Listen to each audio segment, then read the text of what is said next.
2 দিন পর পর এমন আন্দোলন বাংলাদেশে, আমি মাহফিলটায় আসবো সেরকম কথা ছিল না। হাসপাতাল থেকে এখানে আসছি মাহফিলটায়, হাসপাতালে বেডে ছিলাম আমি। ডেঙ্গুতে আক্রান্ত হয়েছে প্রায় 3 সপ্তাহ। এখন একটু সুস্থ, তারপরও কথা বলা নিষেধ। এরপর আবার যাও রওনা দিছি সে আসরের পর। গাজীপুর থেকে টাঙ্গাইল আসতে 1 ঘন্টা লাগে মাত্র। সেখানে এমন আন্দোলন শুরু হয়েছে, হাজার হাজার গাড়ি, 5-6 ঘন্টা মানুষ জ্যামে আটকে রয়েছে চন্দ্রা।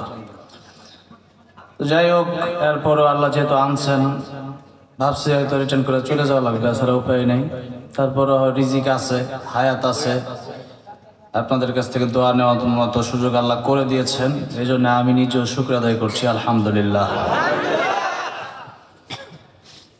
ঘন্টাখানিক সময় দেওয়া যাবে তো ইনশাআল্লাহ? আপনাদের চাইতে দেখলাম মহিলারা বেশি হয়েছে মাহফিলে, নাকি? আলহামদুলিল্লাহ। আরো অনেক মানুষ ছিল। তারপরে এই এলাকাটা চর এলাকা। আমাকে ইলিয়াস ভাই দাওয়াত করেছেন। আমি যে গজলগুলো গাই, এই গজলগুলো মিক্স করেন যিনি, গজলগুলো কাজ করেন যিনি, উনি হচ্ছেন আপনাদের এলাকার আমাদের ইলিয়াস ভাই, আমার বন্ধু মানুষ। ভাই যখন প্রোগ্রামটা চেয়েছিলেন তখন আমি সাথে সাথে দিয়ে দিয়েছিলাম যে ভাইয়ের এলাকা যাই, যেরকমই হোক। তারপরে আবার আমি বুঝতে পারি না, টাঙ্গাইল থেকে মোটামুটি একটু ভিতরে চর এলাকা, এলাকাগুলো আমার খুব পছন্দ। অনেক শীত পড়ে গেছে, যার কারণে মানুষ দীর্ঘক্ষণ থাকতে পারে না।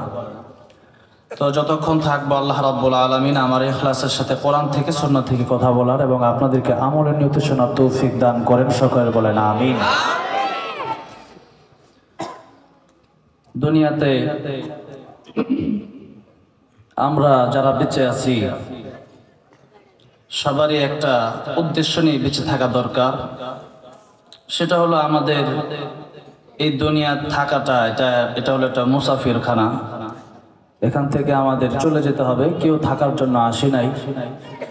আজ থেকে 100 বছর পূর্বে আমরা কেউ এই পৃথিবীতে ছিলাম না। আবার কিছুদিন পরে এই পৃথিবীতে আমরা থাকতে পারবো না। ছিলাম না, আসি, আবার এক সময় থাকতে পারবো না। আর কে কখন চলে যাব, কার মরণ কখন হয়ে যাবে, এটা আমরা কেউ জানি না। জানা আছে কারো? কারো জানা নাই। এমনকি মালাকুল মউত আজরাইল, তার যে মরণটা হবে এই পৃথিবী ধ্বংস হওয়ার পর, আল্লাহ বলবেন, ও মালাকুল মউত, কুল্লু মান আলাইহা ফান ওয়া ইয়াবকা ওয়াজহু রাব্বিকা যুল জালালি ওয়াল ইকরাম। তামাম পৃথিবীর সব শেষ হয়ে গেছে, সব মরে গেছে, ধ্বংস হয়ে গেছে। আর আমি আল্লাহ আগেই সূরা রহমানে ঘোষণা দিয়েছিলাম, আমি আল্লাহ ছাড়া পৃথিবীতে কেউ থাকবে না। সুতরাং এই মুহূর্তে আমি আল্লাহ আছি এবং তুমিও আছো। মুতিয়া মালাকাল মাউত, হে মালাকুল মাউত তুমিও মরে যাও। বলার সাথে সাথে মালাকুল মাউত আজরাইল এমন জোরে একটা চিৎকার মারবে, কিতাবের মধ্যে এসছে ওই চিৎকার যদি দুনিয়ার কোনো মানুষ থাকতো, যদি আর যদি কেউ ওই চিৎকারটা শুনতো, দুনিয়ার মানুষগুলো চিৎকারের আওয়াজ শুনে কলিজা ফেটে মেরে মারা যেত। দুনিয়ার কোনো পশু যদি ওই সময় থাকতো, তাহলে আজরাইল আলাইহিস সালামের এই চিৎকার শুনে প্রত্যেকটা পশু প্রাণী, দুনিয়ার সব প্রাণীকুল কলিজা ফেটে মারা যেত। এত বিকট আওয়াজ মালাকুল মউত দিবে। এরপরে মালাকুল মউত আজরাইল মরে যাবে। এরপর আল্লাহ ঘোষণা দিবেন, লিমানিল মুলকুল ইয়াউম লিল্লাহিল ওয়াহিদিল কাহ্হার। আজকের রাজত্ব কার? সেদিনের ক্ষমতা কার থাকবে? আল্লাহ। সবাই লাশ হয়ে পড়ে থাকবে। এই তো হলো জীবন। এরপরে আল্লাহ রাব্বুল আলামিন ফিলিস্তিনের ময়দান থেকে শুরু করবেন, এই পৃথিবীটাকে আল্লাহ পাক হাসরের মাঠ বানায় দিবেন। এই পৃথিবী হাসরের ময়দান হয়ে যাবে। আটলান্টিক মহাসাগর, বঙ্গোপমহাসাগর, আরব মহাসাগর, সমস্ত মহাসাগরগুলো আল্লাহ রাব্বুল আলামিন ভরাট করে দিবেন। পাহাড়গুলো আল্লাহ পাক সমতল করে দিবেন। কোনো পানি থাকবে না, কোনো মাটি থাকবে না, সেদিন থাকবে হাউজে কাউসারের পানি। হাউজে কাউসারের পানি থাকবে নবীর কাছে। যেই উম্মত নবীর আদর্শ মেনে নবীর আদর্শ বাস্তবায়ন করেছে দুনিয়ায়, নবীজি তাদেরকে হাউজে কাউসারের পানি থেকে 1 গ্লাস করে পানি পান করাবেন। 1 গ্লাস পানি যে একবার পান করবে 50,000 বছর জান্নাতে যাওয়ার আগ পর্যন্ত আর পানির পিপাসা কোনোদিন লাগবে না।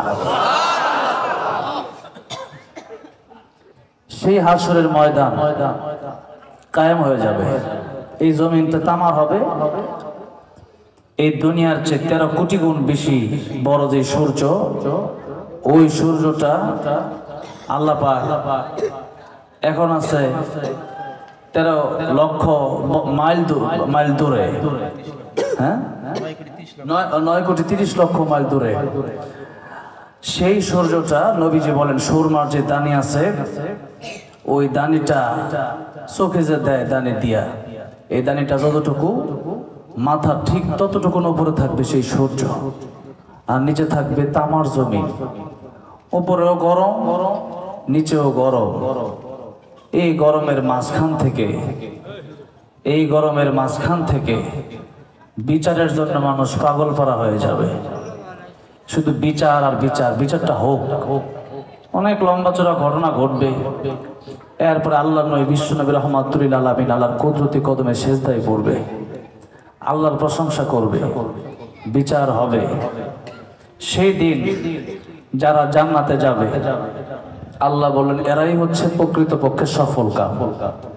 আর যারা জাহান্নামে যাবে, এদের চেয়ে কষ্টে, এদের চেয়ে আফসোস, এদের মতো হতভাগা আর কেউ থাকবে না। আল্লাহ কোরআনে বললেন, فمن زحزح عن النار وأدخل الجنة فقد فاز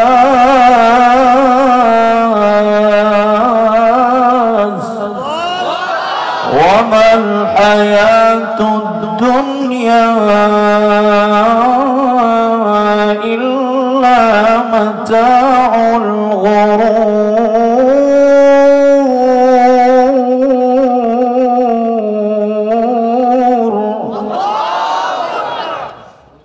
সেদিন যারা জাহান্নাম থেকে বেঁচে জান্নাতে যেতে পারবে, এরা হবে সফল কাম। আর এই দুনিয়াটা একটা খেলা ঘর, ধোকার জায়গা। আমাল হায়াতুদ দুনিয়া ইল্লা লাহউন ওয়া লাইব। এখানে যা দেখতেছি, যা করতেছি, এই দিনগুলা দিন নয়, আরো দিন আছে। এই দিন নিয়ে যাবে সেই দিনের কাছে, সেটাই কিয়ামতের ময়দান। অর্থাৎ এই জীবনে যা করব এর একটা হিসাব পরকালে দিতে হবে, এটাই বাস্তব কথা। এই দুনিয়াতে আল্লাহ এমনি এমনি কাউকে পাঠান নাই, অনর্থক কাউকে সৃষ্টি করেন। একটা পিঁপড়ারেও আল্লাহ অনর্থক সৃষ্টি করে নাই। আল্লাহ বললেন, أفحسبتم أنما خلقناكم عبثا وأنكم إلينا لا ترجعون। আমি আল্লাহ অনর্থক কোন প্রাণী সৃষ্টি করি নাই, কোন মানুষকে আমি আল্লাহ অনর্থক সৃষ্টি করি নাই। নিশ্চয়ই আমি আল্লাহ রাব্বুল আলামিন যা সৃষ্টি করেছি কোনো না কোনো কাজের জন্য সৃষ্টি করেছি। আর এই তামাম পৃথিবীর সব মাখলুকাত থেকে আমি আল্লাহ রাব্বুল আলামিন দুইটা জাতিকে সৃষ্টি করেছি। আমি আল্লাহ রাব্বুল আলামিনের গোলামি করার জন্য, আমি আল্লাহ রাব্বুল আলামিনের ইবাদত করার জন্য। এর কম বেশি সবাই জানেন, সবাই ঠোঁট মিলিয়ে পড়েন, وما خلقت الجن والإنس إلا ليعبدون। মানুষ আর জিনকে আল্লাহ রাব্বুল আলামিন সৃষ্টি করলেন আল্লাহ রাব্বুল আলামিনের ইবাদতের জন্য। এই ইবাদতের ভিতরে শুধু নামাজ, রোজা, হজ, যাকাতকে ইবাদত মনে করলে হবে না। ইবাদতের মধ্যে মনে করতে হবে আমার আপনার জীবন যেদিন থেকে আমি বালেগ হলাম ওই দিন থেকে আসল হিসাব শুরু। নাবালেগের কোনো হিসাব নাই, পাগলের কোনো হিসাব নাই। নাবালেগ একটা বাচ্চা যখন বুঝমান হয়ে গেল, তার ভিতরে যখন জ্ঞান চলে আসলো, ওই ব্যক্তিটা তখন থেকে পরিপক্ক হয়ে যায়। যদি আপনি 12 বছর বয়স থেকে বালেগ হয়ে গেছেন মনে করেন, এই 12 বছর বয়স থেকে আপনার হিসাব শুরু। তার আগে আপনার হিসাব হবে না। এই 12 বছর বয়স থেকে 50 বছর পর্যন্ত যদি বেঁচে থাকেন, 12 বছর আপনি বাদ দেন, আর বাকি 38 বছরের হিসাব আপনাকে কড়াই ঘন্টায় আল্লাহ রাব্বুল আলামিনের দরবারে দিতেই হবে। এই 38 বছরে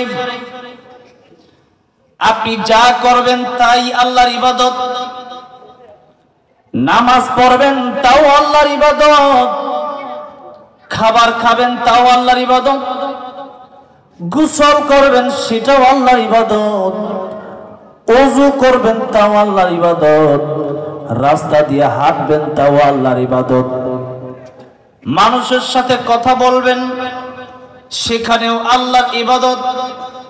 কথা বলার সময় যদি আপনি গীবত করে ফেলেন তাহলে গুনাহগার হয়ে গেলেন। নবীজি বলেন মানুষের মরণের পরে মানুষের সব আমল বন্ধ হয়ে যায়, 3টা আমল মানুষের বাকি থাকে। একটা হলো সদকায়ে জারিয়া, মসজিদ মাদ্রাসায় মানুষ যদি আল্লাহর জন্য কিছু দান করে, ওইটা মানুষ মরে গেলেও মানুষ, ওই যে মানুষগুলো নামাজ পড়তেছে কোরআন পড়তেছে সবগুলো আল্লাহ তার কবরে পৌঁছায়া দেয়। 2 নম্বরে মানুষের উত্তম কথা, মানুষের ভালো কথা। আপনি চায়ের দোকানে বসে আছেন, তখন কারো গীবত করবেন না। আল্লাহ রাব্বুল আলামিন সূরা হুজুরাতে বললেন, আইয়ুহিব্বু আহাদুকুম আইয়াকুলা লাহমা আখিহি মাইতান ফাকারিহতুমু ওয়ালা ইয়াগতাব বা'দুকুম বা'দা। তোমরা একজন আরেকজনের গীবত করো না। এই গীবতের ব্যাপারে লোকেরা জিজ্ঞাসা করলো, ইয়া রাসূলুল্লাহ, ইয়া হাবিবাল্লাহ, গীবত কারে বলে? একজন আসলেই চুরি করেছে, আসলেই মদ পান করেছে, আসলেই সিগারেটে টান দিয়েছে, আসলেই লোকটা বড় খারাপ। এই লোকের ব্যাপারে আমি যদি আরেকজনের কাছে গিয়া বলি, এটা কি গীবত হবে নাকি? রাসূল বলেন, এটাই তো গীবত। আসলে যদি লোকটা দোষ করে, ওইটাই যদি আপনি তার অগোচরে গিয়া বলেন, ওইটা সে শুনলে কষ্ট পাবে, ওইটার নামে গীবত। এখন এরকম গীবত যে অমুক লোকটা বেশি একটা সুবিধার না, তার মেয়েরে বিয়ে দিছে, যেই জায়গায় বিয়ে দিছে জামাইটা বেশি একটা ডগের না, এরপরে আমার সাথে যে চলে এমনি চলে আর কি, নামে নামে চলি আর কি, আসলেও তো একটা পাগলা। নানান ধরনের নানান কিসিমের কথা আমরা চায়ের দোকানে, হোটেলে, বাজারে ঘাটে আমরা বলি, কিন্তু এই যে বলার কারণ আমাদের কিয়ামতের কঠিন ময়দান, আমাদের জাহান্নামের কারণ হয়ে যাচ্ছে, জান্নাতে যাওয়া বন্ধ হয়ে যাচ্ছে। ওইটার খবর তো আপনি রাখলেন না বাবাজি। বয়স তো কম হয় নাই, এখনো কেন নিজের কথা আপনি ভাবেন না? বয়স তো কম হয় নাই, এখনো কেন গীবত ছাড়েন না? কত যুবক মারা যায় প্রতিদিন, আপনি কি দেখেন না? গতকাল বা পরশুদিন আমার একজন বন্ধু এরকম মাহফিলে আলোচনা করতেছিলেন, গত পরশুদিন মারা গেলে। তাজা একেবারে তরুণ বয়সের যুবক তো প্রতিদিন মারা যাচ্ছে। ডেঙ্গু জ্বরে আক্রান্ত হয়ে মারা গেলেন আমার মাহফুজ আলম ভাই, কলরবের শিল্পী। আমিও তো ডেঙ্গু জ্বরে আক্রান্ত হয়ে মারা যেতে পারতাম, কিন্তু এখনো বেঁচে আছি, এটাই তো আল্লাহর দয়া। এটাই তো আল্লাহর করুণা, এটাই তো আল্লাহর কুদরত। এখনো আপনি ভালো হন না, আপনি মনে করেন আরো জানি কত বছর বাঁচবো। আপনি কি দেখলেন না আপনার সাথে লোকটাই রোড অ্যাক্সিডেন্টে মারা গেল? আপনি কি দেখলেন না আপনার সাথে লোকটাই হাসপাতালের বেডে মারা গেল? আপনি কি দেখলেন না আপনার সাথে লোকটাই পেটে ব্যথা হয়ে কোনো কারণ নাই এমনি মারা গেল? আসলে হায়াত যখন শেষ হয়ে যায় তখন মালাকুল মাউত এমন একটা সুরতে আসে, এই পৃথিবী থেকে আল্লাহ রাব্বুল আলামিন যখন আদমকে বানাবেন, কাবার যে চত্বর আছে, যেখানে কাবা ঘর আছে, ওই কাবা ঘরে, ওই কাবার চত্বর থেকে আল্লাহ রাব্বুল আলামিন বলেছিলেন, জিবরাইল তুমি মাটি নিয়ে আসো। জিবরাইল যখন মাটি আনার জন্য গিয়েছিলেন, তখন মাটি বলেছিল, আমার নিও না, এই আদম আল্লাহ বানাবে, আদম গুনাহ করবে, আদম রে আল্লাহ জাহান্নামে দিবে, ওই জাহান্নাম আমি সইতে পারবো না। আল্লাহ বললেন, জিবরাইল ফিরে আসলেন। আল্লাহ বললেন, ইসরাফিল তুমি যাও। ইসরাফিল আলাইহিস সালাম ফিরে আসলেন। আল্লাহ বলেন, মিকাইল তুমি যাও। মিকাইলও ফিরে আসলেন। এরপরে মালাকুল মাউত আজরাইলকে আল্লাহ বলেন, মালাকুল মাউত তুমি যাও, তুমি যাও মাটি নিয়ে আসো। মালাকুল মাউত গেল, মাটি বলল, তুমি আমারে নিও না। মালাকুল মাউত আজরাইল ডাক দিয়ে বলল, তোমার কান্না আমি শুনবো না, আমার আল্লাহর হুকুম তোমার কান্নার চেয়ে বড় আমার কাছে। তুমি কানবা না হাসবা, তুমি যাবা কি যাবা না, এটা আমার দেখার বিষয় না, আমার আল্লাহ রাব্বুল আলামিন কি বলেছেন তাই দেখার বিষয়। আমি এসেছি আমার আল্লাহর হুকুম মানবো, তোমার নিয়ে আমি যাব। আল্লাহ বললেন, মালাকুল মাউত রে, তোমার কি একটু কষ্ট হলো না? মালাকুল মাউত দেখে আল্লাহ, আমার কেন কষ্ট হবে? সে কাঁদতে পারে, সে অনুরোধ হাজারি করতে পারে, কিন্তু তোমার হুকুম তার কান্নার কাছে, তার কান্নার চাইতে আমার কাছে বড়। এই জন্য আমি এই মাটিকে নিয়ে আসতে বাধ্য হলাম, নিয়ে আসলাম। আল্লাহ বললেন, তোমার আমি মালাকুল মাউত বানায় দিতে চাই, মৃত্যুর ফেরেশতা তোমার আমি বানায় দিতে চাই। এখন থেকে আদম আলাইহিস সালামকে সৃষ্টি করার পর থেকে নিয়ে তামাম পৃথিবীতে যত মানুষ যাবে সবার জান তুমি কবজ করবা, যেহেতু তুমি তাদের কান্না তোমার কোনো মায়া লাগাতে পারে নাই। মালাকুল মাউত আজরাইল বলেছিল, আল্লাহ এই মৃত্যুর ফেরেশতা আমি হব, এই দায়িত্ব আমি নিতে চাই না। আয় আল্লাহ রাব্বুল আলামিন, এই দায়িত্ব আমি নিব। আর মানুষ আমারে বাজে কথা বলবে, মালাকুল মাউত আমারে কেন নিয়ে যেতে আসলো, আমার ছোট্ট সন্তানকে কেন নিয়ে যেতে আসলো, এরকম বাজে বাজে কথা বলবে। আয় আল্লাহ রাব্বুল আলামিন, আমি পারবো না। আল্লাহ বললেন, মালাকুল মাউত আজরাইল, মানুষের মরণের সময় যখন হয়ে যাবে, মানুষ তোমার কথা মনেও রাখবে না, হোন্ডা অ্যাক্সিডেন্ট করে মারা যাবে, ট্রাকের চাকার নিচে পড়ে মারা যাবে, নদীর মধ্যে ঝড় শুরু হয়ে যাবে, ওই ঝড়ে বন্যায় কবলিত হয়ে মারা যাবে, সাগরের নিচে মানুষ ডুবে মারা যাবে, নদীতে ডুবে মানুষ মারা যাবে। মালাকুল মাউত আজরাইল রে, তোমার কথা মানুষ মুখেও নিবে না। এরপরে মালাকুল মাউত আজরাইল রাজি হয়ে গেল। এই তো যেই কথা সেই কাজ। আল্লাহ বললেন, ইযা জাআ আজালুহুম লা ইস্তাখিরুন সাআতাও ওয়া লা ইস্তাকদিমুন। মরণের সময় যখন হয়ে যাবে, মৃত্যুর যন্ত্রণা থেকে কেউ বাঁচতে পারবে না। ওয়া জাআত সাকরাতুল মাউত বিল হক, কুল্লু নাফসিন যায়িকাতুল মাউত সুম্মা ইলাইনা তুরজাউন। মৃত্যুর যন্ত্রণা থেকে কেউ রেহাই পাবে না, কেউ রেহাই পাবে না। আর আজকে মানুষ চলছে তো চলছে, বাজারে চলছে, রাস্তায় চলছে, ঘাটে চলছে, বাড়িতে চলছে, মানুষের মরণের কোনো খবর নাই, খবর নাই। দিশেহারা হয়ে গেছে দুনিয়ার পিছনে। অথচ আল্লাহ বললেন আগে মরণের কথা। আল্লাযী খালাকাল মাউতা ওয়াল হায়াতা লিয়াবলুয়াকুম আইয়ুকুম আহসানু আমালা। আমি আল্লাহ মৌত সৃষ্টি করলাম আগে, হায়াত সৃষ্টি করলাম পরে। এর দুইটা অর্থ আছে। একটা অর্থ হলো ও দুনিয়ার মানুষেরা, এই যে জীবন এটা আসল জীবন না, মরণের পর আবার তোমার জীবন দেওয়া হবে, ওইটাই হলো আসল জীবন। আর ওই জীবনের কথা যারা চিন্তা করে না এরা জ্ঞানী হতে পারে না। আল কাইয়িসু মান দানা নাফসুহু আমিলা লিমা বাদাল মাউত। মরণের পরে কি হবে ওইটাই তো আমার আপনার চিন্তা থাকবে। এই দুনিয়াতে কত বিপদ হয়, ওইগুলা বিপদ না, কবরে যাওয়ার পরে যে বিপদ শুরু হবে, ওই বিপদ থেকে যদি উদ্ধার না হতে পারি, ওই বিপদের শেষ হবে না।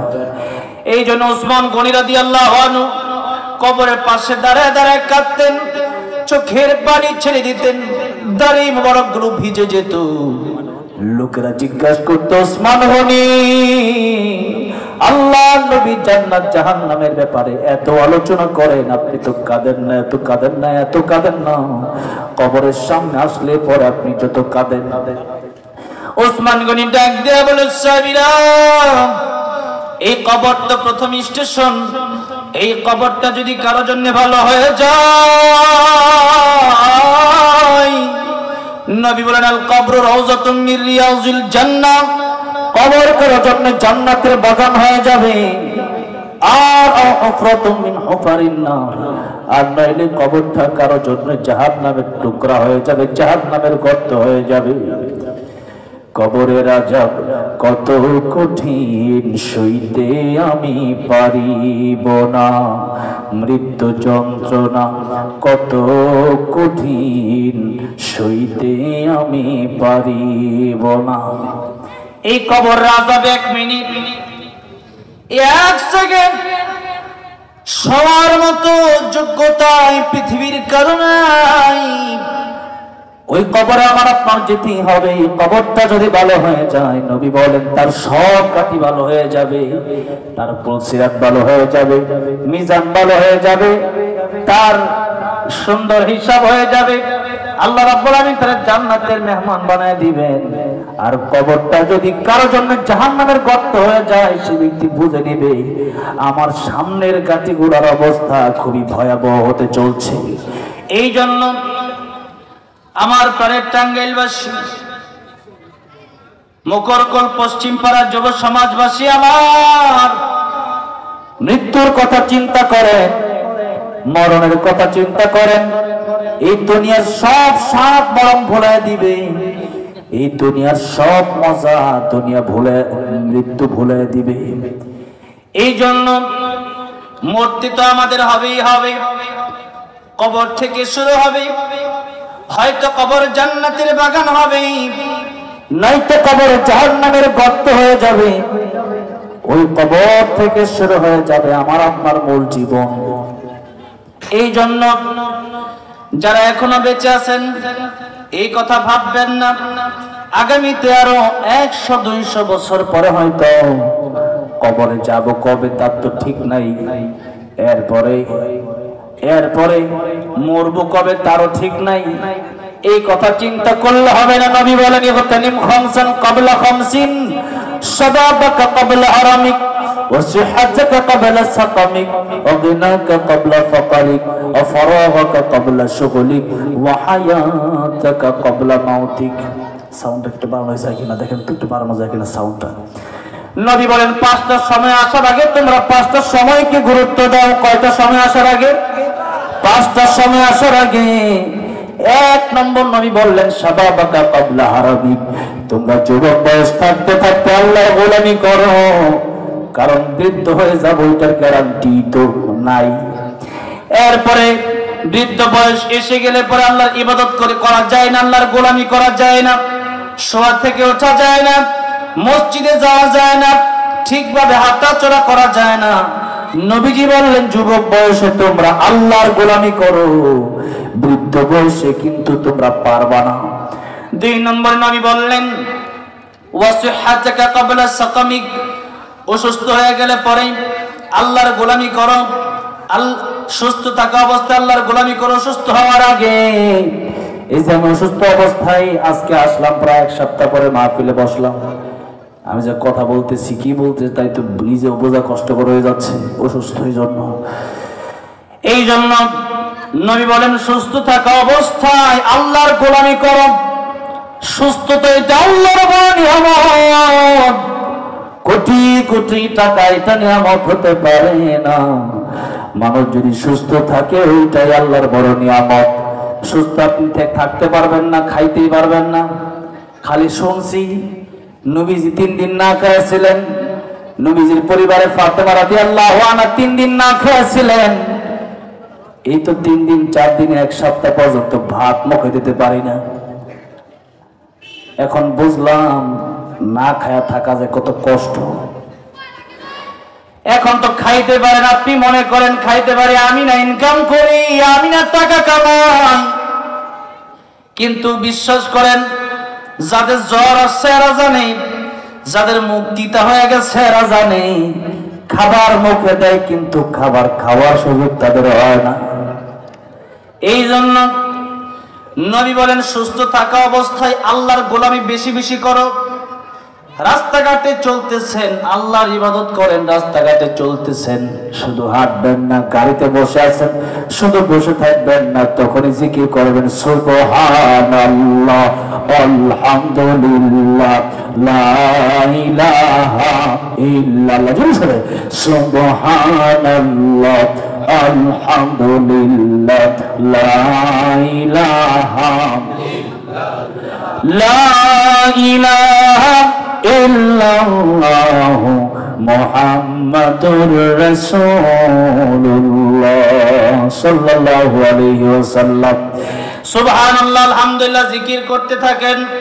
নবীজি বলেছেন, এই আকাশ থেকে জমিন পর্যন্ত যত ফাঁকা জায়গা আছে আল্লাহ রাব্বুল আলামিন আপনার জন্য সমস্ত ফাঁকা জায়গাগুলো আপনার জন্য নেকি দিয়া ভরপুর করে দিবে।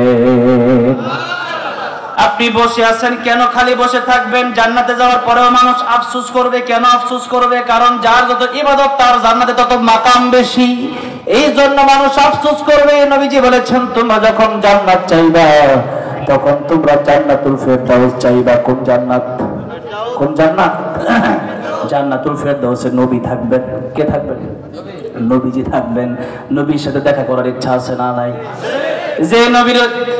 যে নবীর ছেলে কোরআন পেলাম, দিন পেলাম, ইসলাম পেলাম, যে নবীর মাধ্যমে দিন পেলাম, ওই নবীর সুন্দর চেহারা দেখার ইচ্ছা আমাদের সবার আছে না নাই? মন আমার কাঁদে রে, প্রাণ আমার কাঁদে রে, যেতে সোনার মদিনায়।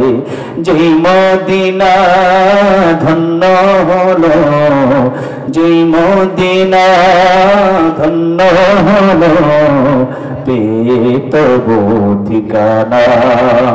মন আমার কাঁদে রে, প্রাণ আমার কাঁদে রে, যেতে সোনার মদিনা।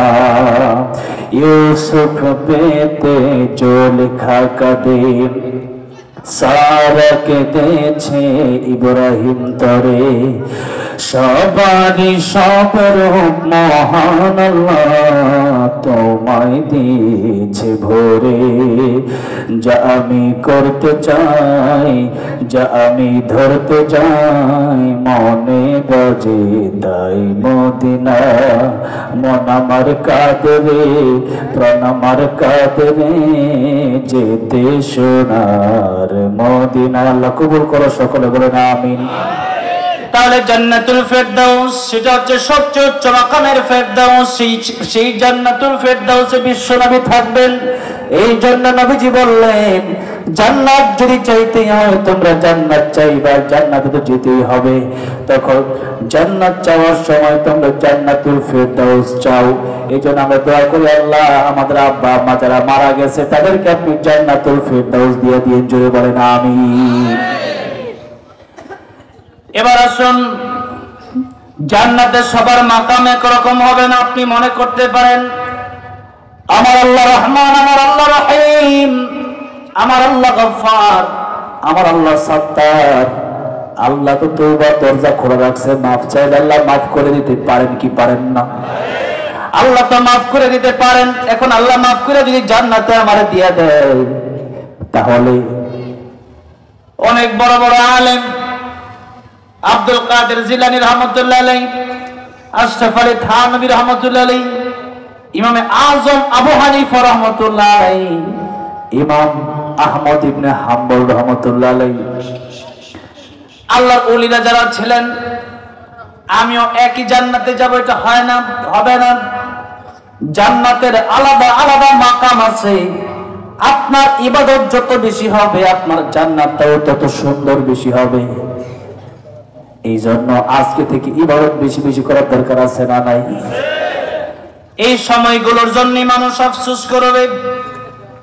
ওই সময় যদি, যখন বাসে ছিলাম, বাড়িতে ছিলাম, রাস্তায় ছিলাম, ওই সময় যদি আমি শুধু না হেঁটে, শুধু বাসে বসে না থেকে সুবহানাল্লাহ আলহামদুলিল্লাহ জিকির যদি আমি করতে পারতাম, মিজানের পাল্লায় সপ্ত আকাশ সপ্ত জমিন যদি দিয়া দেয়, মিজানের পাল্লা নড়ে না।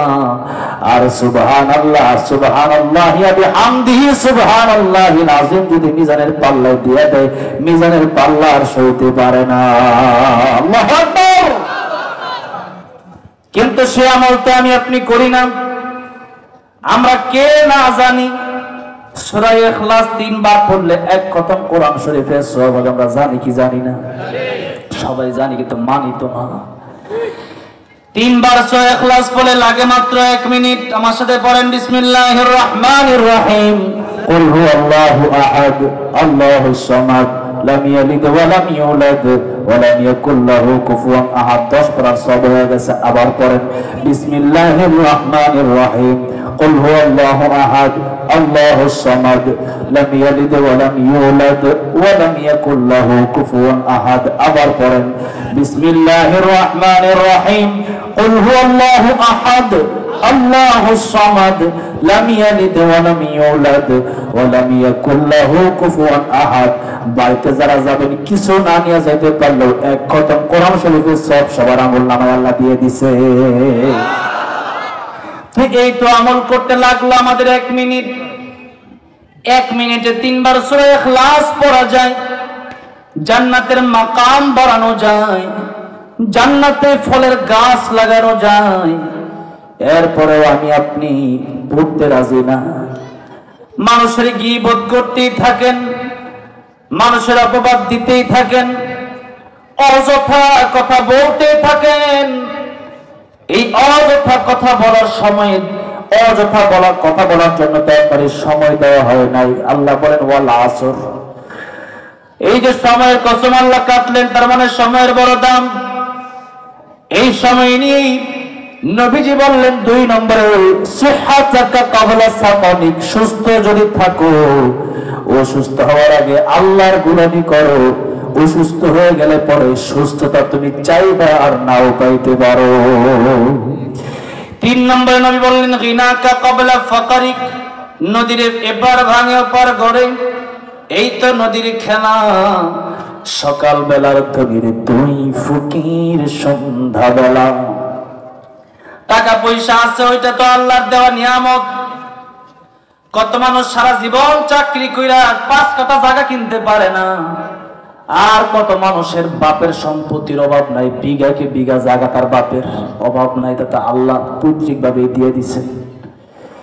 এই যে সম্পত্তি, আল্লাহ বাণী সম্পত্তি তোমার নাম। এই সম্পত্তির একচ্ছত্র মালিকানা আমি আল্লাহ রাব্বুল আলামিনের। আমি আল্লাহ তোমার দিলাম পরীক্ষা করার জন্য। আল্লাহ কাউরে ধন দিয়া পরীক্ষা করেন, কাউরে না দিয়া পরীক্ষা করেন। আল্লাহ দিয়া দেখেন বান্দা এই টাকা পয়সা আল্লাহ রাস্তায় খরচ করে কি করে না। আর না দিয়া দেখেন বান্দা ধৈর্য ধরে কি ধরে না। এই জন্য নবীজি দুইজন জামাতা, একজন ওসমান গনি, আর তো জামাতা ছিল, কিন্তু এই দুজনের কথা এই জন্য বলতেছি। ওসমান গনি রাদিয়াল্লাহু আনহু তিনি বড়ই ধনী ছিলেন। একজন গেছে, ও নবীর সাহাবী, নবীজি আমাকে পাঠিয়েছেন, আমারে কিছু দান করেন। ওসমান গনি বলেন, ওই যে উটের পাল রাখা আছে, যত উট মনে চাই তুমি নিয়ে যাও। বলেন সুবহানাল্লাহ। আরেকজন জামাতার নাম হলো হযরত আলী রাদিয়াল্লাহু আনহু। আলী রাদিয়াল্লাহু আনহুর ঘরে একদিন, দুই দিন, তিন দিন পর্যন্ত যায়, ঘরের ভিতরে আগুন জ্বলে না, খাবার তাদের ভাগ্যে হয় না। এই যে গরিব ছিল, ধনীও ছিল, এটাই আল্লাহর সিস্টেম। কাউকে আল্লাহ ধনী বানায় দিবে, কাউকে আল্লাহ গরিব বানায় দিবে। তবে গরিব যদি পরীক্ষায় পাস করতে পারে, ধনীর 500 বছর আগে গরিব জান্নাতে চলে যাবে। আমার ভাইরা, আমার মুরব্বী ওয়াজিরা, তাই আসুন নবী বললেন, গিনাকা কাবলা ফাকারিক, ফকির হয়ে যাওয়ার আগে ধনী থাকা অবস্থায় তুমি ধনী। ধনী মানে আপনার কাছে কোটি কোটি টাকা আছে, আপনি ধনী তা না। একজনের কাছে 10 টাকা আছে, তার সিস্টেম অনুযায়ী আপনার কাছে যে 500 আছে তাতে আপনি ধনী। এই 500 টাকা থেকে আপনি কিছু দান করেন। হযরত বেলাল রাদিয়াল্লাহু আনহু একটা মাত্র কাপড়, কয়টা? একটা মাত্র কাপড়, এত গরিব আর এত কালো, সেই হযরতে বেলাল রাদিয়াল্লাহু আনহু দুইটা পোশাক যার নাই, সেই বেলাল রাদিয়াল্লাহু আনহু নবী ডাক দিয়ে বলেন, আনফিক ইয়া বেলাল, বেলাল তুমিও দান করো। তার মানে 10 টাকা থাকলে তুমি 2 টাকা হইলেও দান করো। যার আছে কোটি টাকা, আপনি 2 টাকা কেন দিবেন? আপনি বেশি বেশি দিবেন। নবী বলেন, টাকা পয়সা থাকলে আল্লাহর রাস্তায় খরচ করো। 4 নম্বরে নবী বললেন, ফারাগাতা ক্বাবলা শুগলি, অবসর থাকা অবস্থায় আল্লাহর গোলামি করো, কারণ ব্যস্ত হয়ে গেলে পারবা না। মানুষ দিনে দিনে অবসর হয় না, ব্যস্ত হয়। ব্যস্ত হয়। মানুষ যখন ছোট থাকে তখন ভাবে আস্তে আস্তে বড় হব, মনে হয় অনেক সুখে শান্তিতে থাকবো। এরপরে পড়ালেখা করতে দিলে সে পড়ালেখা কবে শেষ করবে, কবে মাস্টার্স কমপ্লিট করবে, কবে সে চাকরিতে যাবে চিন্তা করে, ওই সে মনে হয় আরামে ঘুমাতে পারবো। কিন্তু না, ছাত্র থাকলে ও সুখের বান্দারা যায়।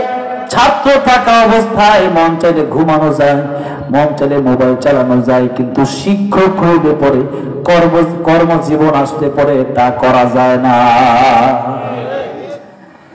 এই জন্য আমার এক উস্তাদ বলতেন, যখন তোমার 2 পাও যেথায় খুশি সেথায় যাও, যখন তোমার 4 পাও ভাত কাপড় দিয়ে যাও, যখন তোমার 6 পাও আব্বু তুমি কোথায় যাও। কথাটা কি বুঝতেছেন আপনারা? আপনি 2 পাও মানে আপনি সিঙ্গেল আছেন, এখনো বিয়ে শাদী করেন নাই, ফ্রি আছেন। বিয়ে করছেন মানে এখন 4টা পাও আপনার হয়েছে, দায়িত্ব শুধু আপনার 2 পা, ওই 2 পায়ের দায়িত্ব আপনার কাছে এসে পড়লো, মানে আপনার স্ত্রীর পায়ের দায়িত্ব। এবার 1-2 বছর পর আপনার বাচ্চা হলো, এই বাচ্চার দায়িত্ব আপনার কাঁধে এসে পড়লো। জীবন যত যাবে ততই আপনার দায়িত্ব বাড়বে। যেদিন মরবেন তার আগে দায়িত্ব শেষ হবে না। মরার আগে কোনো দায়িত্ব শেষ হবে না। যেদিন মরে কবরে চলে যাবেন, আপনার লাশও আর রাখবে না। এই টাকাই বাড়ি গাড়ি নারী আপনি কামাবেন, আপনার টাকা আপনার কবরে দেওয়া হবে না। এই জন্য একজন কবি বলেছেন, হালাল হারাম না মানিয়া কত টাকা করছো কামাই, এত টাকা রাখবা কোথায়, কাফরে তো পকেট নাই। টাকা পয়সা লইয়া কি কেউ কবরে গেছে, কি জবাব দিবি রে তুই আল্লাহর কাছে। ওর মানুষ হইছ বেহুশ দুনিয়ার পিছে, ওর মানুষ হইছ বেহুশ দুনিয়ার পিছে, কি জবাব দিবি রে তুই আল্লাহর কাছে, কি জবাব দিবি রে তুই আল্লাহর কাছে। কথা ঠিক না বেঠি? এই জন্য কাফনের কাপড়ের কোনো পকেট নাই। আর কাফনের কাপড়ের পকেট দিয়া টাকা পয়সা দিয়াও যদি দেয়, এই টাকা পয়সা কোনো কাজে লাগবে না, কোনো কাজে আসবে না। এই জন্য নবী বলেন যত দিন যাবে তুমি ব্যস্ত হবা, মরণের আগে ব্যস্ততা কমবে না। সুতরাং এই ব্যস্ততার ভিতরে থেকেও আল্লাহর গোলামি করো, আর যদি অবসর থাকো তাহলে এটা তোমার জন্য বোনাস হয়ে গেল। নবী 5 নম্বর বলেন হায়াতাকা ক্বাবলা মাউতিক, মরণের আগে তোমরা ভালো হয়ে যাও। মরণের আগে যদি ভালো না হও, মরণের পরে ভালো হওয়ার কোনো সুযোগ আর নাই। আছে নাকি? মরণের পরে ভালো হওয়ার কোনো সুযোগ আছে? মরণের পরে ভালো হওয়ার কোনো সুযোগ নেই। এবার আপনার কাছে আমি দুইটা দিক রাখবো। একটা দিক হলো যেই জীবনের শুরু আছে শেষও আছে, আর একেবারেই অল্প জীবন। আরেকটা জীবনের শুরু আছে, শান্তির যে শুরু আছে, সেই জীবনের গ্যারান্টিও আছে, সেই জীবনের শেষ নাই। আপনি কোন জীবনটা চান বলেন? যেই জীবন শেষ নাই ওই জীবনটাই তো আপনি চাবেন, ঠিক না? ঠিক, ওই জীবনটাই আমাদের চাওয়া দরকার। কিয়ামতের ময়দান অনুযায়ী এই দুনিয়াটা যারা 60 বছর বাঁচলো, এরা মাত্র 2 মিনিট বাঁচলো। এই 2 মিনিটের জন্য জীবন তামা তামা করে ফেলে দিলাম। কিন্তু যেই জীবনের শুরু আছে, যেই জীবনের শেষ নাই, ওই জীবনের জন্য আমি আপনি কি করলাম? এই জন্য দুনিয়ায় চলাকালীন অবস্থায় আমরা যে চলবো, আমরা যে চলাফেরা করব, আখিরাতের প্রস্তুতি নিব, ঈমান যদি আমাদের থাকে, আর হালাল ইনকাম যদি আমি আপনি করতে পারি, আর যদি নেক আমল করতে পারি, নেক আমলটা যদি কম হয়, আমার আপনার ইবাদতটা যদি হালালের সাথে হয়, তাহলে আমাকে আপনাকে আল্লাহ রাব্বুল আলামিন যদি ঈমান কমও থাকে, এই দুনিয়ার চাইতে কমপক্ষে 10 গুণ বড় একটা জান্নাতের মেহমান বানায় দিবে। এবার আল্লাহ রাব্বুল আলামিন আমার আলোচ্য আয়াত নিয়ে আমি কথা বলতে চাই, এই জন্য লম্বা চূড়া কথা বললাম। কোরআন শরীফে 3 শ্রেণীর মানুষের কথা আল্লাহ রাব্বুল আলামিন বললেন। কোরআন শরীফে 1 শ্রেণীর লোকের কথা বললেন, যারা আল্লাহকে একেবারেই মানে না। এরা হচ্ছে কাফের। সূরা কাফিরুন কোরআন শরীফে আছে না নাই? আরেকটা সূরা আছে, ওইটা হইল লা ইলাহা উলাই ওয়ালা ইলাহা উলা। এই বাংলাদেশে দেখবেন অনেক লোক আছে, যখন যেই প্রধানমন্ত্রী ক্ষমতায় থাকে তারই পক্ষ নিয়ে নিয়ে খালি ঘুরে, আল্লাহর নামও নেয় না, তার বাপের নাম যতবার নেয়। এই জন্য এইগুলোর ব্যাপারে কোরআন শরীফে বলা হয়েছে মুনাফিক। এগুলো কি? মুনাফিক। একবার এদিকে যায়, একবার ওইদিকে যায়। এই যে কয়েকদিন ধরে বাংলাদেশে এত বড় ঘটনা ঘটে গেল, বিশেষ করে এই যে ইসকন, এই ইসকনের দালালেরা আছে, আমাদের একজন মুসলমান উকিলকে হত্যা করে ফেললো, শহীদ করে ফেললো। এরপরে অনেক মুসলমান বলতেছে এত কথা বলার দরকার নেই, থাকে এটা বাদ দেন। কেন বাদ দিব? স্পষ্ট ঘোষণা হলো ডক্টর ইউনূস সাহেব, তাদের 27 জন না কয়জনকে আপনি ধরেছেন ওইটা আমরা দেখতে চাই না। কয়েকদিনের খুব অল্প সময়ের ভিতরে বাইতুল মুকাররমের সামনে লক্ষ লক্ষ মানুষের মিডিয়ার সামনে যারা আমাদের মুসলমান উকিল ভাইকে হত্যা করে তারা আপনি ফাঁসি দিয়ে দেন, ঠিক না রেখে? শুধু তাই না, আরেকটা ঘোষণা আমরা আজকে টাঙ্গাইলের জমিন থেকে দিতে চাই, যে ইসকনের দলেরা বাংলাদেশের মুসলমানদের বিরুদ্ধে গেছে, এদেরকে বাংলার জমিন থেকে বয়কট করে দিল্লি পাঠিয়ে দেন। মনে রাখতে হবে, এটা গুজরাট নয়, এটা বাংলাদেশের শাহজালালের জমিন, এটা দিল্লি নয়, এটা বাংলাদেশ আল্লামা আজিজুল হকের জমিন। এই জমির ভিতরে থাকতে হলে কোরআন সুন্নাহর কথা মেনেই থাকতে হবে। এই জমিনে থাকতে হলে মুসলমানের পক্ষে কথা বলেই থাকতে হবে। কোন নাস্তিক বিমানিস কোন দলের বাংলার জমিনে ঠাই পাবে না, পাবে না, ঠিক না রেখে?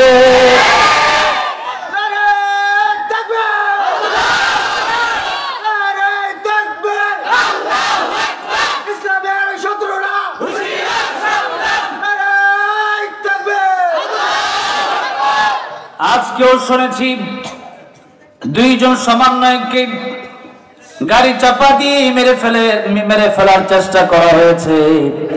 এই বাংলাদেশে আমি নিজেই হিন্দুদের মন্দির আমি নিজে পাহারা দিছি রাতের বেলায়। এই মন্দির গুলা আমরা পাহারা দিচ্ছি, এর মানে আমরা দুর্বল না। মুসলমানে যারা দুর্বল ভাববে এরা বুকার স্বর্গে বাস করতেছে।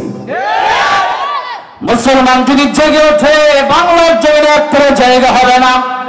কিন্তু মুসলমান আমরা তো জুলুম করতে ভালোবাসি না, আমরা চাই প্রত্যেকটা হিন্দু বাংলাদেশে নিরাপদে থাকবে, কিন্তু মুসলমানের বিরোধিতা করতে আসলে কল্লা থাকবে না। এদের বিচারগুলো তাড়াতাড়ি করেন, দেরি করতেছেন কেন? আর ওই যে যারা ধরা হলো, নাম কি জানো? চিন্ময় নাকি?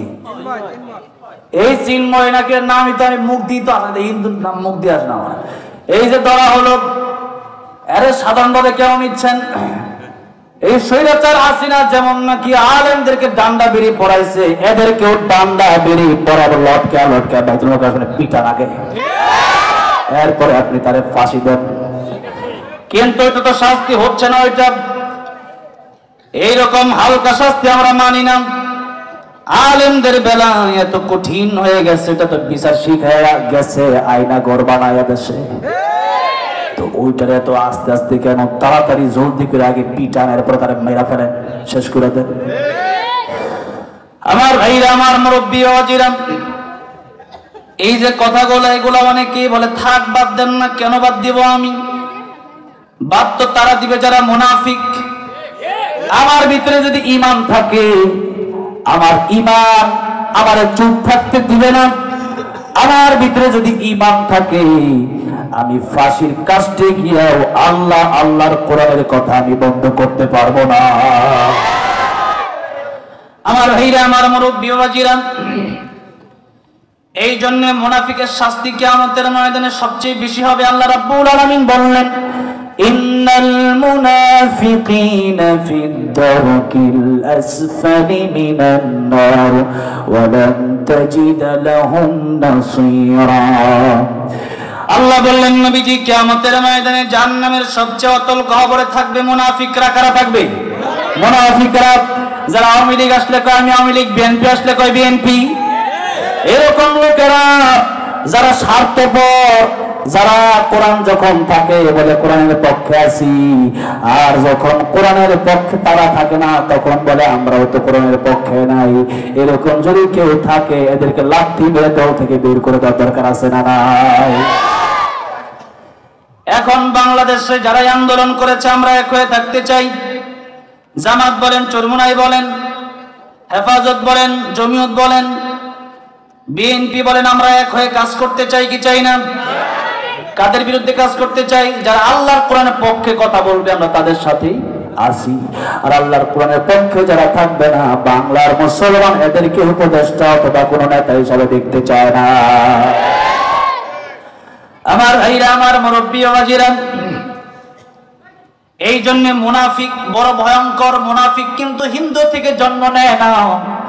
মুনাফিক যারা হয় এরা খ্রিস্টান থেকে জন্ম নেয়, এরা মুসলমানের ঘরে জন্ম নেয়। আসাদ নূর মুসলমানের ঘরেই জন্ম নিছে, তাসলিমা নাসরিন মুসলমানের ঘরেই জন্ম নিছে। এরকম নাস্তিক মার্কা লোকেরা মুনাফিকের ঘরেই জন্ম নিয়ে মাঝে মধ্যে কোরআনের পক্ষেও বলে, মাঝে মধ্যে বিপক্ষেও বলে। সুবিধা যেদিকে হয় ওইদিকে জিন্দাবাদ হয়ে যায়। এই জন্য তাদের ব্যাপারে কোরআন শরীফে সূরাতুল মুনাফিকুন আছে না নাই? আবার আরেকটা দল আছে, ওই দলের নাম হলো মুমিন। এরা হলো আল্লাহর সবচেয়ে প্রিয় বান্দা, এদের নাম হচ্ছে মুমিন। এদের নাম কি? এদের নাম হচ্ছে মুমিন।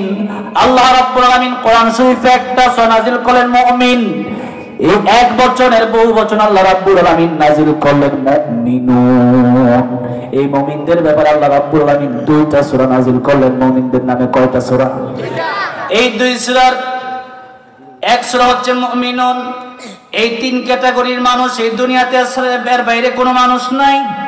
তিন ক্যাটাগরির মধ্যে প্রথমে বললাম যারা আল্লাহর একবারে মানেই না, যারা মূর্তির পূজা করে, দুই নম্বরে যারা আল্লাহরেও মানে আবার মন্দিরে গিয়েও মাঝে মধ্যে রাম রাম বলে, এরকম মুনাফিক, এরা হলো দ্বিতীয় ক্যাটাগরি। আর তৃতীয় ক্যাটাগরি ইমানদার।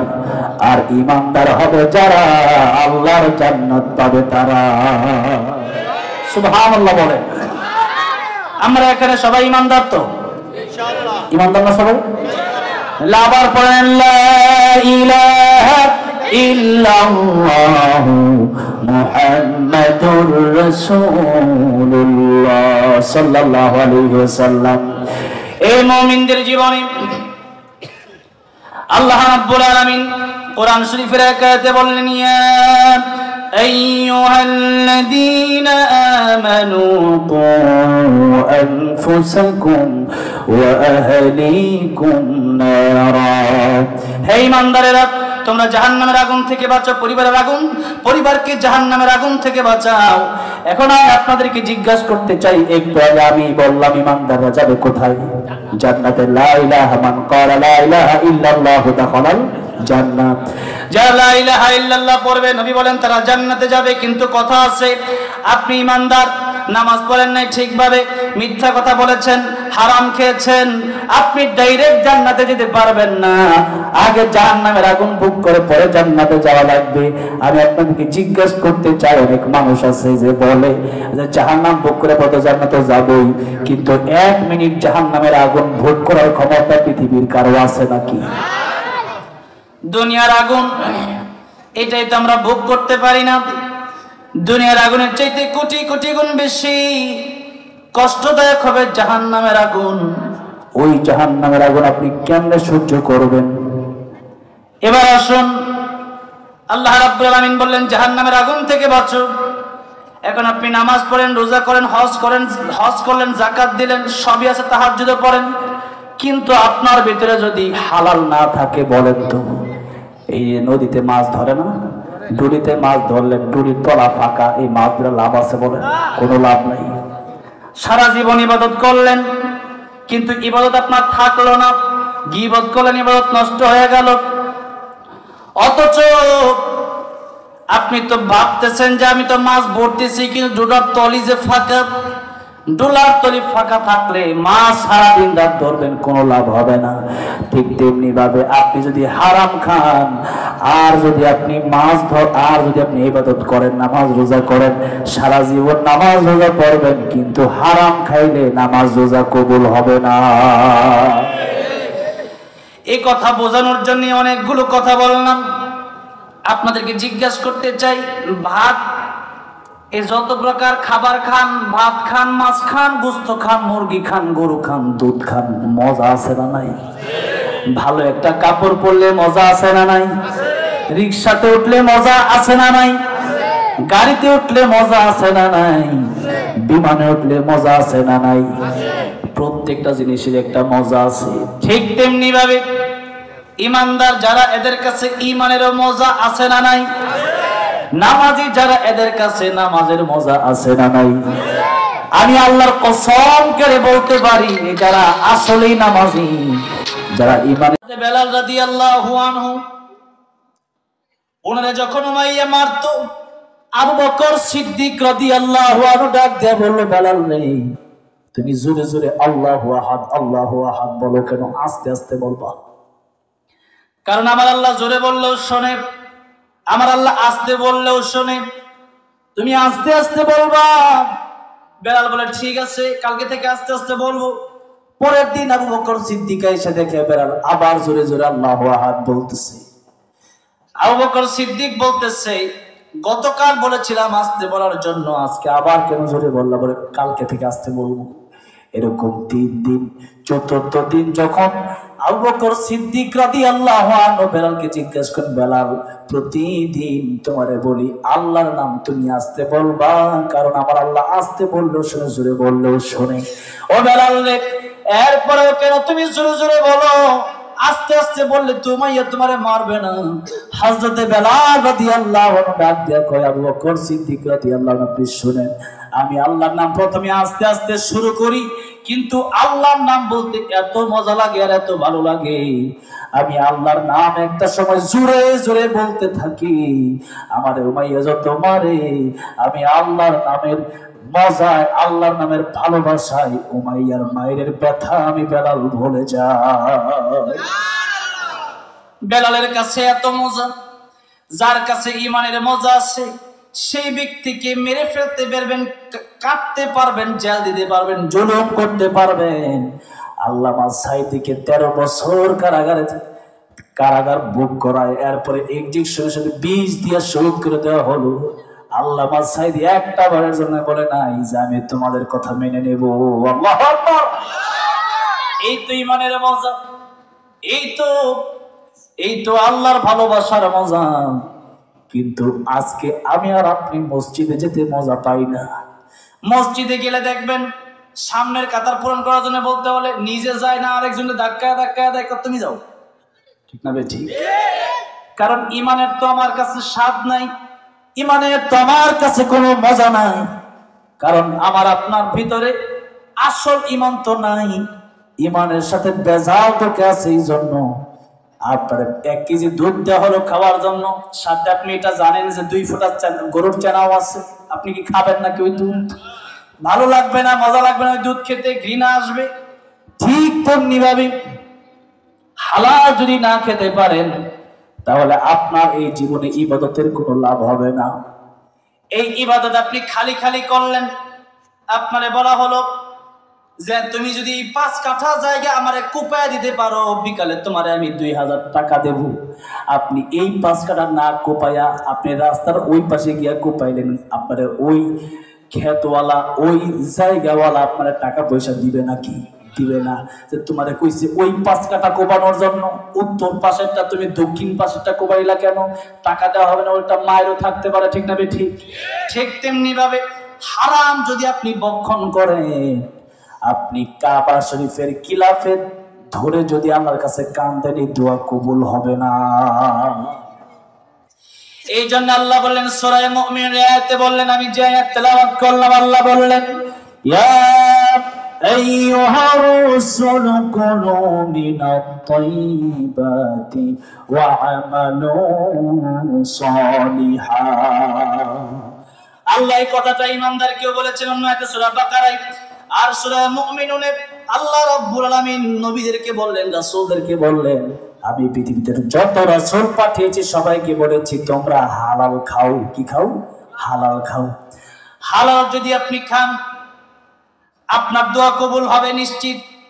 আপনার কাবায় যেতে হবে না, আপনি এখানে দোয়া করলে ওইটাই আপনার কবুল হয়ে যাবে। আর হারাম যদি আপনি খান তাহলে আপনার ক্ষতি আছে 4টা। 1 নম্বরে আপনার দোয়া কবুল হবে না, 2 নম্বরে আপনার ইবাদত কবুল হবে না, 3 নম্বরে নবীজি বলেছেন যেই গোশত রক্ত হারাম দিয়া সে ব্যক্তি পরিপূর্ণ করলো, সেই গোশত হাত দিয়ে সেই দেহ জান্নাতে প্রবেশ করবে না। তাহলে তো জান্নাতে প্রবেশ না করতে পারলে তো আমার আপনার জীবনটাই বৃথা হয়ে গেল। আর 4 নম্বর কথা হলো, আপনি সুদ, ঘুষ, চুরির টাকা, বোনের জমি, আরেকজনের হক মেরে খেয়ে যদি এটা হালাল মনে করেন তাহলে আপনার ঈমানই থাকবে না। হালালকে হালাল মনে করতে হবে, হারামকে হারাম মনে করতে হবে। হালালকে যদি আপনি হারাম মনে করেন আর হারামকে যদি হালাল মনে করেন, ঈমান আপনার থাকবে না। এই জন্য সুদকে যদি আপনি এই কথা মনে করে খান, এটা তো হালাল খাচ্ছি আমি, আমাদের সরকার ব্যবস্থা করে দিল, ব্যাংকে রাখলেন 50 লাখ টাকা, এখন মুরব্বী হয়ে গেছেন, নামাজও মাশাআল্লাহ পড়েন, মাশাআল্লাহ আপনি তাসবিহ পড়েন, হজ কয়েকবার করে আসছেন, দাড়িগুলো পেকে গেছে, কিন্তু এখন আপনি সুদে যদি টাকা লাগান, আপনার ওই যে টুলিতে মাছ বললো কিন্তু টুলির তলা যেমন খালি, ইবাদত করার কোনো দরকার নাই। হয়তো হারাম ছাড়েন, নয়তো ইবাদত করেন। ইবাদত করবেন, হারামও ছাড়বেন না, তাতে কোনো লাভ হবে না। আর এই যে হারাম আপনি যদি কামান, এই হারাম নিয়ে কিন্তু আপনি কবরে যেতে পারবেন না। আপনার কবরে আপনার স্ত্রী যাবে না, আপনার কবরে আপনার সন্তান যাবে না, আপনার কবরে আপনার বন্ধু যাবে না, আপনার কবরে আপনাকে একাই যেতে হবে। সুতরাং কবরে যাবেন আপনি, আর আপনি যে জমায়ের টাকাগুলো রাইখে গেলেন, এই টাকাগুলা খাবে আপনার সন্তান, বাইক কিনে ঘুরবে সে, আর বিপদে পড়বেন আপনি। এই জন্য এই দুনিয়ার এই মানুষগুলো এই কথাগুলো শোনার পরেও যদি না বোঝে, বিবেকহীন হয়ে যদি কবরে যান, হবে না। শাস্তি কিন্তু আপনার ভোগ করাই লাগবে। এই জন্য রিজিক তো আল্লাহ রাব্বুল আলামিন, আমার আপনার রিজিক তিনি তো আসমান থেকে ফয়সালা করেন। কোন জায়গা থেকে ফয়সালা করেন? আসমান থেকে ফয়সালা করেন। আল্লাহ রাব্বুল আলামিন সূরা জুমুআ 10 নম্বর আয়াতে বললেন, ফাইদা কুদিয়াতিস সালাতু ফান্তাশিরু ফিল আরদ ওয়াবতাগু মিন ফাদলিল্লাহি ওয়াযকুরুল্লাহা কাসীরান লাআল্লাকুম তুফলিহুন। আল্লাহ বলেন নামাজের পরে আগে নামাজ, আগে কি? আগে নামাজ। সৌদি আরবে একবার, সৌদি আরব প্রচন্ড গরম, আমি উমরা করতে যখন গেলাম, একটা দোকান খোলা আছে, মেরিল আছে, মেরিল। আমি বললাম একটা মেরিল কি আমার দেওয়া যায় না? মেরিল আমি ঠুটে দেবো, আমার ঠোঁট ফেটে যাচ্ছে গরমের কারণে, এত গরম। ওই সময় কুলি করার সময়, ওযু করার সময় গরম পানির কারণে নাক দিয়ে রক্ত বের হতো আমার। এত অবস্থা, গরমের অবস্থা তুই খারাপ। আমি বললাম একটা মেরিল কি আমার দেওয়া যায় নাই? আমারে বলল না, হাইয়া আলাস সালাম, নামাজের দিকে আসো, আজান হয়ে গেছে, দোকান খোলা থাকবে কিন্তু ব্যবসা আমার চলবে না। দোকান খোলা থাকবে, টাকা দিতে পারো কিন্তু মাল তোমার দেওয়া হবে না। এখন নামাজের সময় কিসের কেনাকাটা? আমাকে ধমকে সুরে বলছে। একটু চিন্তা করে দেখেন, এটা হলো আসল মুসলমান। আর আমি আপনি দুনিয়ার জন্য, দোকানের জন্য ফজর যায়, জোহর যায়, আসর যায়, মাগরিব যায়, এশা যায়, কিন্তু আমি আপনি 500 টাকা কামানোর জন্য বসে রইলাম। অথচ যে ব্যক্তি নামাজ, যে ওই ব্যক্তির ব্যবসায় আল্লাহ বরকত দিয়ে দেয়, আপনি কল্পনাও করতে পারবেন না। আর আপনি নামাজ পড়েন না, টাকা ঠিকই কামালেন জীবনে, এমন রোগ আল্লাহ দিবে। এই যে হসপিটাল থেকে আসলাম, হসপিটালে যারা যায় তাদেরকে দেখে আসলাম। আমি তো সাধারণ বেডেই ছিলাম, এমনও বেড আছে দৈনিক 1 লাখ টাকা ভাড়া দিতে হয়।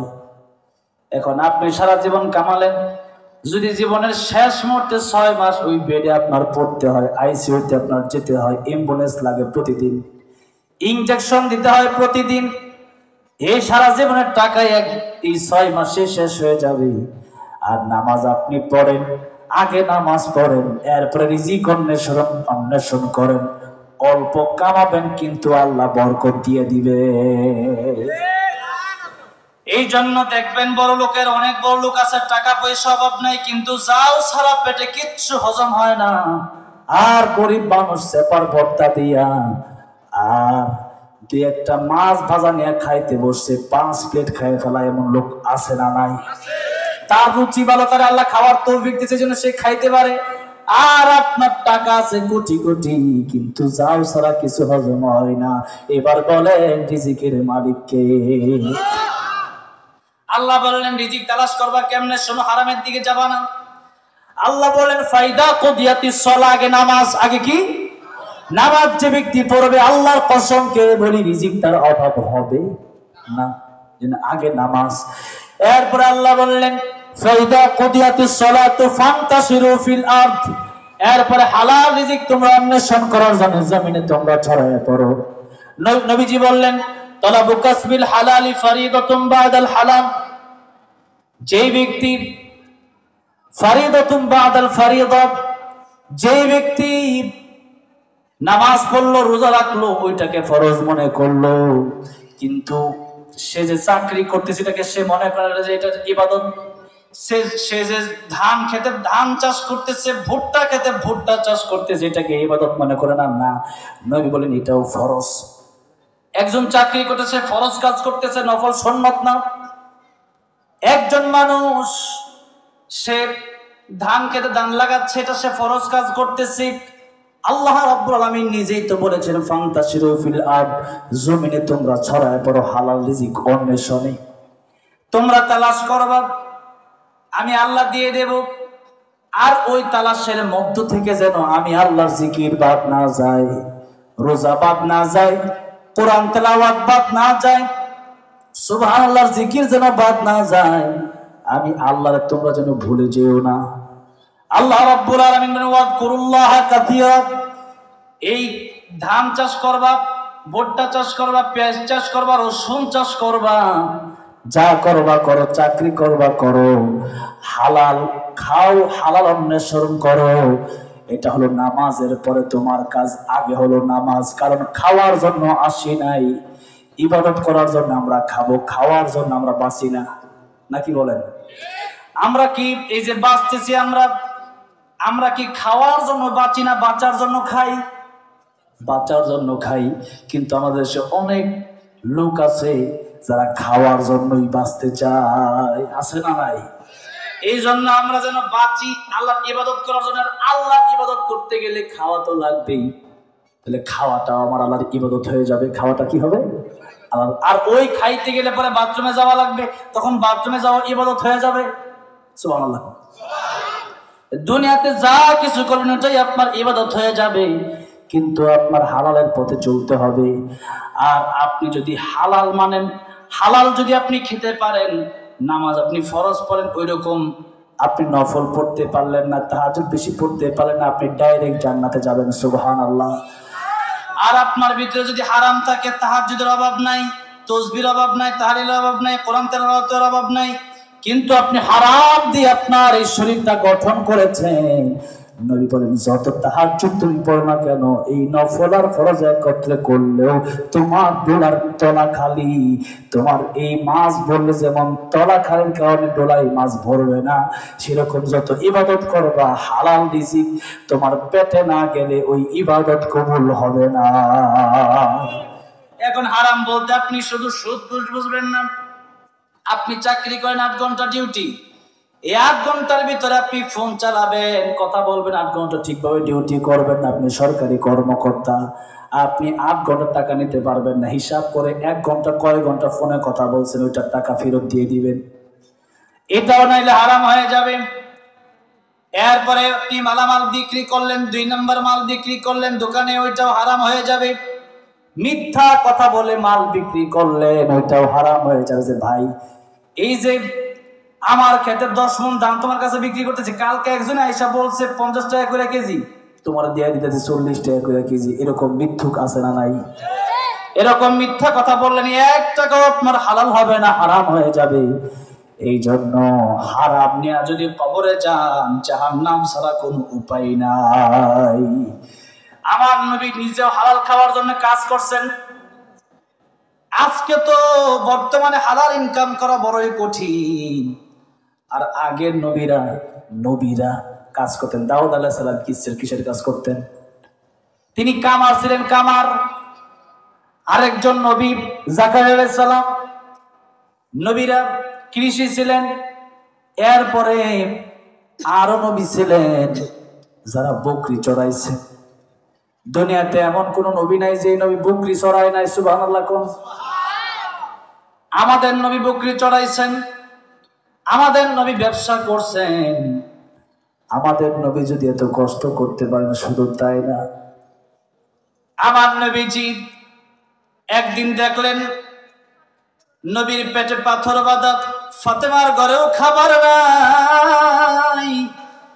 নবীজি এক ইহুদির বাড়িতে গিয়ে বললেন, ইহুদি, তোমার বাড়ি থেকে একজন কাজের লোক নেওয়া যায়? বলে, কে কাজ করবে? বলে, আমি মুহাম্মদ কাজ করব সাল্লাল্লাহু আলাইহি সাল্লাম। বলল, তুমি কাজ করবা, কি কাজ তোমার দেওয়া যায়? ওই যে কুয়া আছে, কুয়া থেকে নিয়ে পানি দেবা। নবীজি কুয়া থেকে পানি উঠায়া এরপরে খেজুর বাগানে পানি দেওয়া আরম্ভ করলেন। হঠাৎ করে বালতিটা কুয়ার ভিতরে পড়ে যায়। ইহুদি আমার নবীর সুন্দর গালে একটা থাপ্পড় মেরে দেয়। কত কষ্ট আমার নবী করছে একটু চিন্তা করে দেখেন। অনেক লম্বা ঘটনা এগুলো। এগুলো বললে তো রাত শেষ হবে না। আমার নবী যদি এত কষ্ট করতে পারেন হালাল খাবারের জন্য, এরপরও তো আমার নবীর কাছে অপশন তো ছিল, এরপরেও নবীজি অন্যান্য অপশন গুলো গ্রহণ করেন নাই। নবীজি ইহুদির হাতে থাপ্পড় পর্যন্ত খাইল রহমাতুল লিল আলামিন নবী হইয়া। আর আপনি আপনার নিজের কি আর মনে করবেন বলেন? আপনি রহমাতুল লিল আলামিন নবী তো মনে করতে পারবেন না। রহমাতুল লিল আলামিন নবীর চেয়ে বড় তো আপনিও তার হতে পারবেন না। আল্লাহর পরে যার মর্যাদা তিনি হলেন রহমাতুল লিল আলামিন নবী। সেই নবীজি হালাল রিজিক অন্বেষণ করার জন্য, দুইটা খেজুর খাওয়ার জন্য ইহুদির বাড়িতে গিয়ে পানি দেয়, মানুষের বকরি ছড়ায়। আর আপনি যদি হারাম ভক্ষণ করে কবরে যায়, বলেন কিয়ামতের ময়দানে আমার নবী কি হাউজে কাউসারের পানি দিবে নাকি? আল্লাহ জান্নাত দিবে নাকি? আমার ভাইরা, আমার মুরব্বী বাবাজিরা, এই জন্য হারাম যারা খান এখনো সময় আছে, তওবা করেন, হারাম ছেড়ে দেন। হারাম যদি না ছাড়তে পারেন ইবাদতে কোনো মজা আপনি পাবেন না, নামাজে মজা পাবেন না, রোজায় মজা পাবেন না, জিকিরে মজা পাবেন না। যার ভিতরে হারাম আছে সে বদকার হয়ে যায়, আর যার ভিতরে হালাল আছে সে ব্যক্তি নেককার হয়ে যায়।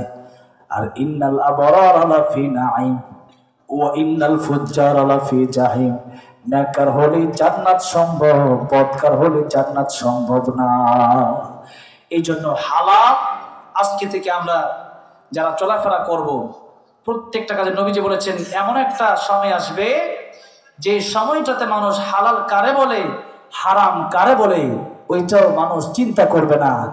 এই জন্য হালাল হারাম বাছাই যদি না করতে পারেন, এখানে যদি আপনি কৃপণতা করেন যে যা আসছে তা শুধু খাই আর খাই, এইভাবে যদি আপনার দেহ, আপনার রক্ত, আপনার মাংস যদি গড়ে উঠে, তাহলে কিয়ামতের ময়দানে জান্নাত আপনার নসিব হবে না, হাউজে কাউসারের পানি আপনার নসিব হবে না। আর হালাল খেয়ে আপনি অল্প ইবাদত করবেন, এই ইবাদত আল্লাহর কাছে কবুল হয়ে যাবে। সুবহানাল্লাহ। এই জন্য আর দুনিয়াতে হালালি বেশি, দুনিয়াতে কি বেশি? হালালি বেশি, হারাম কম। আল্লাহ হালালের বেলা আল্লাহ রাব্বুল আলামিন ডাইরেক্ট বলছে খাও পান করো তোমরা, ডাইরেক্ট বলছে। আর হারামের বেলা আল্লাহ বলছেন কুররিমাত আলাইকুমুল মাইতাতু ওয়াদ-দামু ওয়া লাহমুল খিনজির ওয়া মা উহিল্লা লিগাইরিল্লাহি বিহি ওয়াল মুনখানিকাতু ওয়াল মাওকুযাতু। রক্ত খাওয়া হারাম, মৃত প্রাণী খাওয়া হারাম, মদ খাওয়া হারাম, জুয়া খেলা হারাম। এরপরে এই সমস্ত বিষয়গুলো আল্লাহ রাব্বুল আলামিন আলাদা আলাদা করে বলেছেন। এই জন্য হারাম কম। এরপরেও যদি আমরা হারাম থেকে বেঁচে না থাকতে পারি, তাহলে কিয়ামতের মধ্যে আমরা জবাব দিতে পারবো না। এই জন্য সুদ বলেন, ঘুষ বলেন, অন্যের জমি মেরে খেয়ে বলেন, অন্যের 10টা টাকা খেয়ে বলেন, যেভাবেই হোক হারাম যদি খেয়ে ফেলেন, আপনি মসজিদে যাবেন না, আপনি রোজা রাখবেন না, আপনি কোরআন পড়বেন না, দরকার নেই। আপনি যদি মনে করেন না আমি হালাল খাচ্ছি, তাহলে হ্যাঁ আপনি মনে করতে পারেন যে আমার কাবার গিলাফে না যাইতে পারলেও আমি এখানে বসে দোয়া করব, সেই দোয়া আল্লাহ কবুল করে নেবেন। এই জন্য হালাল খেতে রাজি আছেন তো ইনশাআল্লাহ?